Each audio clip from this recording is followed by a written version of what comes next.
ভাই এটা কি বাই করবো? হ্যাঁ এটি বাইক রেডি কর।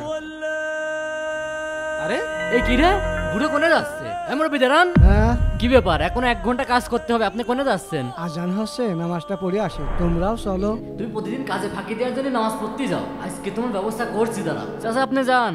আচ্ছা এই কাজ কর। আচ্ছা ভাই। ভাই বিল্ডিং এর কাজ তো টুকটাক আগাই যাচ্ছে, প্রায় শেষের দিকে। কাজ করছে দেখা যাক, আর কাজ যদি ভালো না হয় এদের দিয়ে আমি আর কোনোদিন কাজ করাবো না। এই তোমরা মজুরি নিয়ে যাও। জি মহাজন। যাক বাসলাম। টাকাটা নিয়ে আসে। এই নাও, এই নাও। ধন্যবাদ মহাজন। এই নাও। দেন। কি ব্যাপার?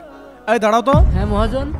ওই মুরব্বিটা কোথায়? ও ওই চাচার কথা জিজ্ঞেস করছেন। ওই মুরব্বি তো প্রতিদিন কাজ শেষ হওয়ার 1 ঘন্টা আগেই চলে যায়। আমি আজকেও নিষেধ করলাম যে কাজ শেষ করে দাও, আমার কথার কোনো গ্রাহ্যই করলো না। আচ্ছা ঠিক আছে, আমি দেখবো না, তুমি যাও। আচ্ছা ঠিক আছে। এই জন্যই মুরব্বী মানুষ কাজে রাখতে চাইনি, আজকে ওনার বেতন থেকে টাকা কাটিয়ে নেবো। আলহামদুলিল্লাহ। ওয়াল্লাহ আজকে তো বেশি দেরি করে ফেললাম, মহাজন তো দেখতে চলে যাচ্ছে। আসসালামু আলাইকুম। কোনে ছিলেন আপনি? আপনার নামে উল্টাপাল্টা রিপোর্ট শুনছে কেন? কি হয়েছে? আপনি নাকি প্রত্যেকদিন কাজ শেষ করে 1 ঘন্টা আগে চলে যান। মহাজন আমি পালাইছিলাম না, আমি তো আপনার থেকেও বড় মহাজনের ডাকে সাড়া দিতে গেছিলাম। মানে?